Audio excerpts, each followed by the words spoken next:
Ulo salam mulya atur bagya wis muga nusantara.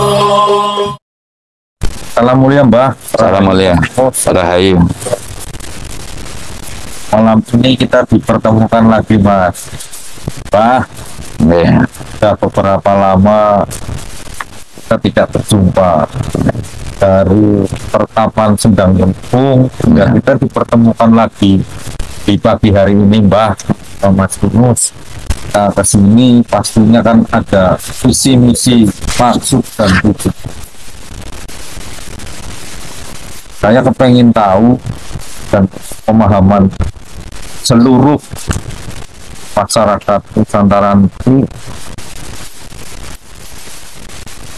apakah ini ada hubungannya dengan gerakan para leluhur? Wah, kalau Mas Yunus, monggo kula pengen ngertos penjelasan Pak Dharma kali pasti. Saya menggaris bawahi ya. Saya ingin bertanya juga kepada Mas Tinus, kenapa kok malam-malam begini keluyuran di tempat seperti ini? Satu, kedua kalinya saya kesini itu kan atas rujukan ya, rujukan dari Mas Tinus, dan saya yakin kalau Mas Tinus ini diantara dalam rangka nuhoni hajat-hajat leluhur Nusantara kalau bahasa saya. Jadi cara singkat, tujuannya Mas Tinus itu kesini mungkin ada dawuh atau bagaimana, terus terangkan pula mengenai sekilas tentang apa? Jumprit. Umbul Jumprit. Ya, pertama-tama saya dengan kehadiran saya di sini itu dengan tujuan netepi dharmaning wajib sebagai generasi penerus dari para leluhur. Ya kalau nggak kita siapa lagi ya, untuk meneruskan cita-cita leluhur, dan semua itu tujuannya untuk Hamemayu Hayuning Bawono, karena memang keberadaan dan keadaan dunia ini yang kian hari makin kacau balau karena tingkat angkara murka yang semakin menjadi-jadi, hingga budi mulia pun sudah tidak bisa membendung lagi. Hanya kekuatan alam yang bisa untuk menyadarkan manusia, karena kita sebagai cucu-cucu yang masih muri atau meneruskan dari generasi para leluhur ini, kita kadang-kadang dan bahkan sering menyampaikan dengan menasihati atau mungkin memberikan sharing kepada saudara-saudara kita mungkin sudah diabaikan gitu kan. Dan jalan satu-satunya kita memang harus berdoa, mohon pangestu sama leluhur. Kita berdoa untuk bumi pertiwi ini agar segera terbebaskan dari segala keangkara murkaan yang makin hari makin menjadi-jadi ini. Jadi memang saya itu mengelilingi 7 provinsi. Dari provinsi Bali saya kelilingi dari peninggalan-peninggalan kerajaan di Bali. Jadi setiap provinsi saya ambil kerajaan-kerajaan kuno, termasuk yang ada di Tabanan sama Besakih, karena saya dapat utusan dari Paduka Sri Kesari. Beliau adalah pendiri kerajaan Bali. Beliau putra dari kerajaan Sriwijaya yang waktu itu memperluas wilayah di Bali. Nah kemudian habis dari provinsi Bali saya ke provinsi Jawa Timur. Nah Jawa Timur ini saya dikhususkan sama wilayah kerajaan-kerajaan peninggalan era Hindu-Buddha. Jadi dari Tumapel, Sriwijaya, daerah Malang, terus termasuk Surabaya, Semeru, Gunung Bromo, Mojokerto, termasuk kan Majapahit ya masuk Mojokerto, Kediri, tempatnya Eyang Jayabaya, Sri Aji Jayabaya, terus ke Tulungagung. Jadi memang kalau di Kediri Tulungagung kan peninggalan kerajaan Kediri, termasuk Medang, Kamulan atau Kahuripan zaman era-era seperti itu kan pusat wilayah yang dahulunya merupakan pernah mengalami kejayaan di masa itu. Nah, itu untuk provinsi Jawa Timur. Cikal bakal Mas. Ya, cikal bakal kerajaan sebelum era Mataram. Jadi dari Jawa Timur itu saya khususkan daerah situ, dan kemudian setelah Jawa Timur saya lanjut ke Jawa Barat. Jawa Barat saya ke Kebun Raya Bogor. Jadi sungkem di sana sama Ibu Galuh sama Maharaja Prabu Linggabuana yang ada di Kebun Raya. Saya minta restu di sana. Jadi memang kalau Batu Tulis ya bukan di itu Kebun Rayanya. Di Batu Tulisnya saya fokuskan di Tarumanegara peninggalan Raja Purnawarman yang ada di daerah Ciareten. Jadi Jawa Barat itu memang Tarumanegara itu leluhurnya kerajaan Sunda, Sunda Pajajaran. Nah, kemudian setelah itu saya lanjut ke Banten. Banten itu peninggalan kerajaan Salakanegara hingga era Jayakarta termasuk Pajajaran juga. Nah, setelah dari Banten saya lanjut ke DKI. Di DKI saya datang ke Monas, ya. Saya sampai naik ke ujung Monas itu, terus melanjutkan dari Monas ke Museum Nasional. Hingga berlanjut dari DKI saya datang ke sini ke Jawa Tengah, berkunjung di sini. Tujuan saya memang mau ke Candi Pandawa, termasuk Candi Arjuna, Candi Dwarawati, tempatnya Prabu Sri Bathara Krasna yang ada di Dieng, yang masuk daerah Kabupaten Banjarnegara. Nah, kalau sini kan Wonosobo. Nah, sebelum saya atau kita semua ke sana, kita melukat atau mensucikan jiwa raga kita di Umbul Jumprit. Ya. Bahwa di sini itu memang secara leluhur ya, bisa itu membawa energi dari leluhur kita. Kalau di Bali ini berarti Tirta Ampul ya. Ya, Tirta Ampulnya ya. Tanah Jawa gitu Ya, terkenal di sini itu Eyang Begawan Ciptoning. Nah, memang Ciptoning itu agar cipta itu kan di dalam pikiran kita itu selalu dikotori dengan segala keinginan dunia, termasuk karsa lah. Segala permasalahan di dunia itu tersimpan di sini.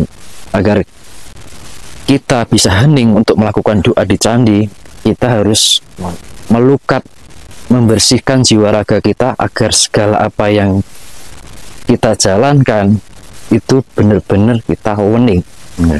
Biar apa yang kita utarakan, kita rasakan, kita heningkan tersampaikan pada leluhur kita Nusantara dan juga Tuhan Yang Maha Esa. Itu kita Darman. Terus mungkin ada misi tertentu terkait dengan apa perjalanan ini. Mungkin ada, kalau saya, petunjuk saya kan, saya mesti menyelenggarakan sesaji cincing guling. Nah, mungkin diantaranya kan ada petuah yang ke arah situ mungkin. Ada keterkaitan. Ada keterkaitan. Ya. Saya mengambil tali simpul ya. Jadi intinya perjalanan Mas Tinus ini diantara bagian dari yang sedang merindukan dengan kembalinya tatanan budaya Adiluhung ya. Berharap bumi Pertiwi ini kembali. Ya, artinya budaya Adiluhung karena apapun alasannya kita kan berkiblat kepada tatanan leluhur Jawa, leluhur Nusantara yang tentunya terkenal dengan budaya Adiluhung. Adi itu linewi, luhung itu dhuwur, dari dhuwur sing lebih dhuwur ya. Ya, kita masih egois dikit dong, boleh dong ya kan, egois mengenai tatanan ini. Dan saya, kalau saya yakin seyakin-yakinnya, tidaklah itu si budek, tidaklah itu si picak ya, tidaklah itu si laki-laki, tidaklah itu si perempuan.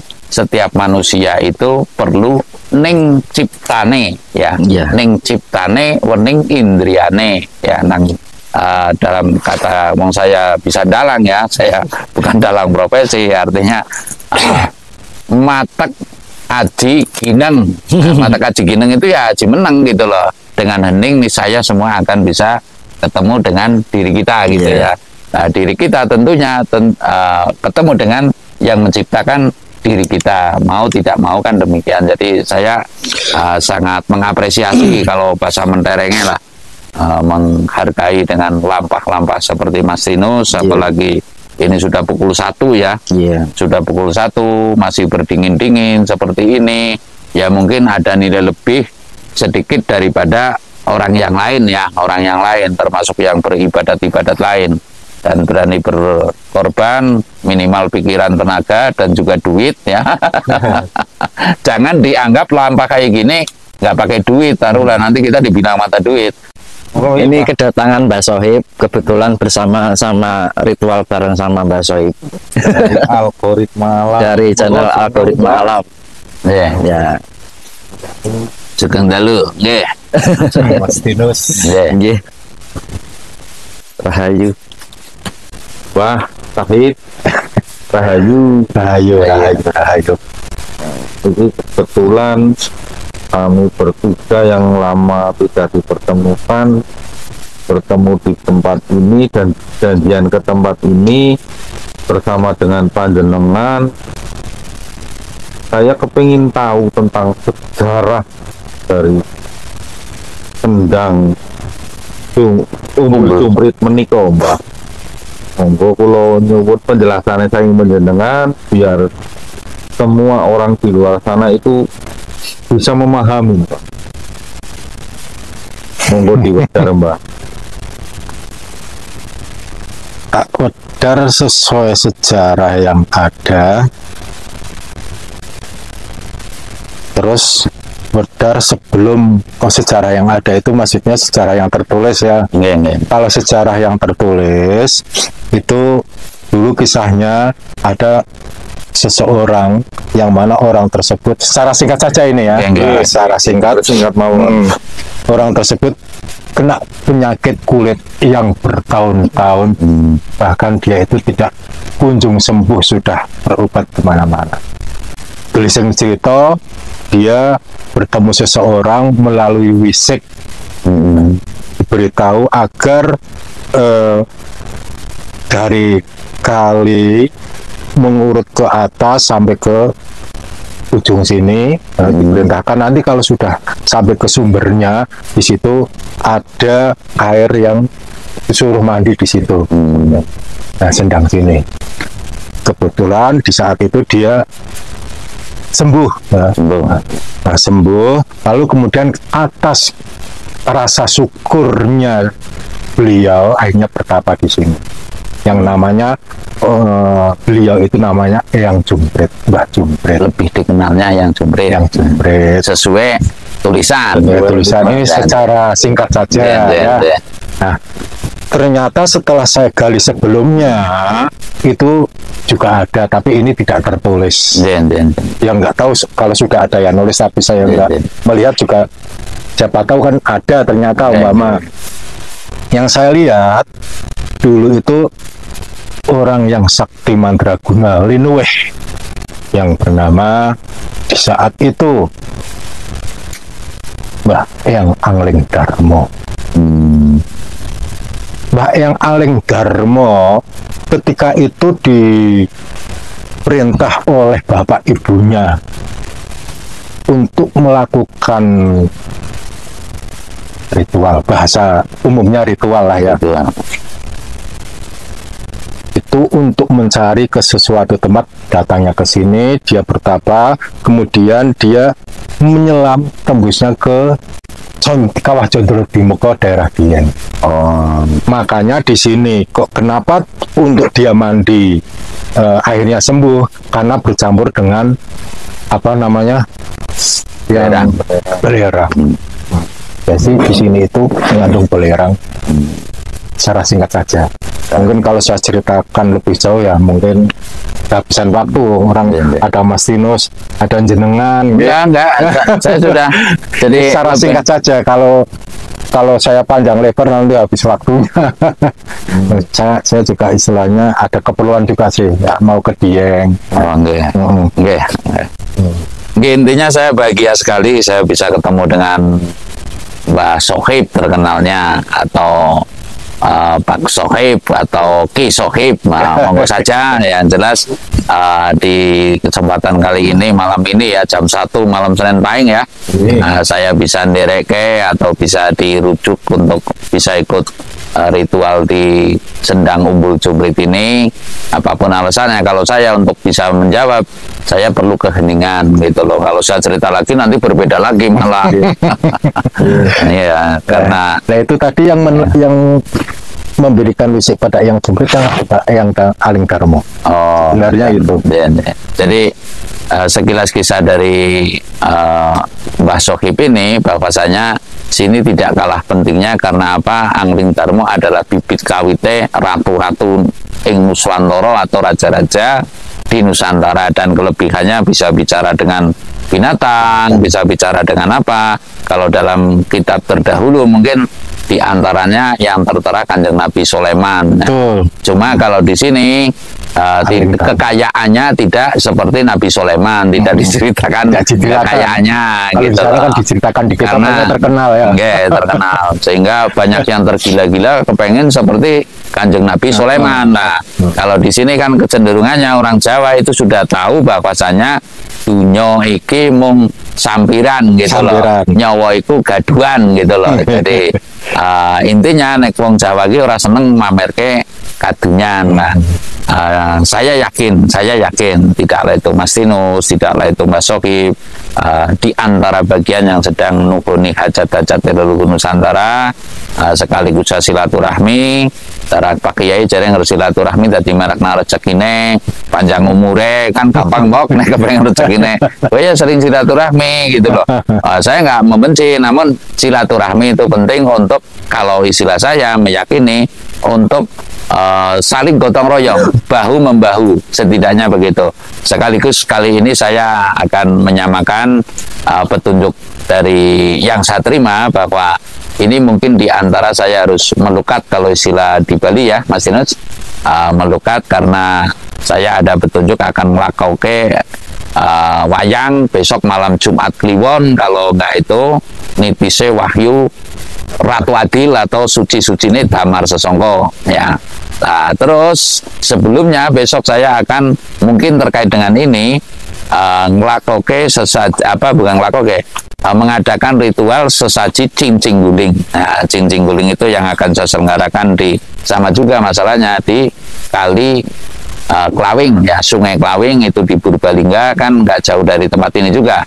Lalu di Muara Sungai Serayu, lalu di Lukulo. Jadi 3 tempat itu di mana saya meyakini sesuai petunjuk bahwasanya hal ini, keruwetan bumi ini, keangkaraan bumi ini tidak mungkin akan bisa tersisihkan manakala tidak ada japat tapas rana ya. Artinya begini, ketika manusia itu merasa lapar, kok kita hanya ngorong-ngorong, Tuhan aku lapar, umpama gitu loh, kan Tuhan akan berkata, goblok banget kamu gitu loh. Goblok banget kamu, ya kan? Kalau kamu lapar ya mestinya kamu mengolah bumi, menanam padi, dan lalu kamu makan gitu kan. Tuhan aku ngantuk umpamanya, tuh goblok banget kamu ngantuk, ya baca tidur gitu loh, kan seperti itu. Tuhan haus banget, peliharalah itu air untuk pengobat hausmu gitu lah. Saya meyakini kalau di antara laku ini adalah cara-cara untuk melaksanakan perintah Tuhan ya, untuk menemukan jati diri Mas Tinus. Termasuk kewajiban bagi yang masih rumangsa handarbeni terhadap jiwa jawane. Namun apabila tidak ya monggo-monggo saja, mungkin Tuhan dibuatkan rumah yang 1000 rumah mungkin kan, jadi bisa untuk berteduh. Namun kasunyatanya sekarang sudah bikin rumah Tuhan tertutup untuk umat. Contoh, saya berjalan, saya pernah ngiyup di sebuah tempat ibadat lah, dengan kata lain masjid gitu aja lah umpamanya, bukan umpamanya ini. Memang iya. Memang iya. Saya diserambi saja, Mas tidak boleh berteduh di situ. Karena itu adalah tempat yang suci umpamanya lah. Padahal masjid itu punya siapa, kan seperti itu lah. Kita fair, artinya lebih baik seperti ini, alamnya terbuka dan sebagainya. Namun tidak daksio artinya setiap orang sengsara itu kan weh kono teken marang wong kalunyan, weh kono pangan marang wong kaluwen, ya, weh kono klambi marang wong kawudan. Sekarang sudah tidak ada pakemnya begitu. Saya meyakini kalau ini adalah diantara untuk mengembalikan cara-cara ya, untuk mengembalikan tatanan budi pekerti gitu, Mas Tinus. Mungkin Mas Tinus mau nambahin? Nyun sewu, saya mau mengungkapkan sesuatu bahwa keberadaan dunia ini sudah terkikis adanya Tuhan. Ya memang kenyataannya seperti itu. Karena sampai gini, saking bingungnya mencari rumah Tuhan ya, iya. dan membuatkan rumah untuk Tuhan ya. Jadi gini, Tuhan itu kan mempunyai tempat yang namanya surga, gitu kan? Artinya surga itu kedamaian. Di situ ada surga, di situ ada kedamaian. Nah, sebagai tempat singgah dari Tuhan itu adalah surga itu, ya kan? Nah, ketika dunia ini tidak ada kedamaian, berarti dunia sedang terkikis dengan keberadaan Tuhan itu sendiri. Maka dunia ini diperlukan kedamaian agar semua umat yang ada di dunia ini diayomi oleh Tuhan itu sendiri. Karena dari setiap umat manusia hampir semuanya kehilangan kedamaian. Ketika manusia kehilangan kedamaian, berarti dia akan kehilangan Tuhannya. Makanya yang diperlukan agar dunia ini tercipta atau terdapat adanya Tuhan, harus diciptakan kedamaian dan ketentraman. Jika dunia ini tidak dapat terdapat ketentraman, maka saya simpulkan dunia sedang terkikis adanya Tuhan. Karena manusia sudah mengutamakan kehendaknya masing-masing, tanpa memahami keadaan dan keinginan alam. Dan diri kita juga tidak bisa lepas yang namanya alam, karena keberadaan Tuhan melalui alam juga. Dan untuk siapa? Untuk kita semua. Tetapi di zaman sekarang banyak orang yang tidak mau peduli dengan alam. Maka orang Jawa menyebutnya hamamayu hayunik bawono, agar tercipta kedamaian kembali, dan Tuhan akan singgah untuk seluruh umat. Amin. Untuk setiap pribadi umat, begitu juga alam dan seisinya. Begitu, Ki Dharma. Sedikit masukan dari saya. Nggih. Matur suwun. Mau kan sampun bae sampun ngendika tentang rumah. Nah, ini kan tempat singgah, Mbak. Jadi dua penjelasan ini kan semakin menambah gamblang buat para penerus para leluhur yang di luar sana. Semoga mempunyai sebuah keyakinan yang lebih, kita itu untuk terus menjadi generasi penerus para leluhur seperti yang diinginkan oleh para leluhur kita terdahulu. Ini matur nembah nuwun Mbah Dharma, Mas Tinus, sekali Mbah Sahib, Mbah Sohib.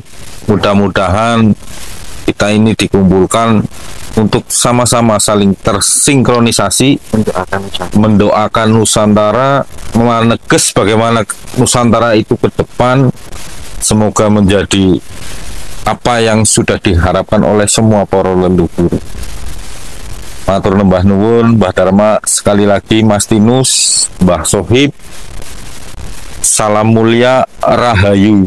Salam mulia rahayu. Rahayu.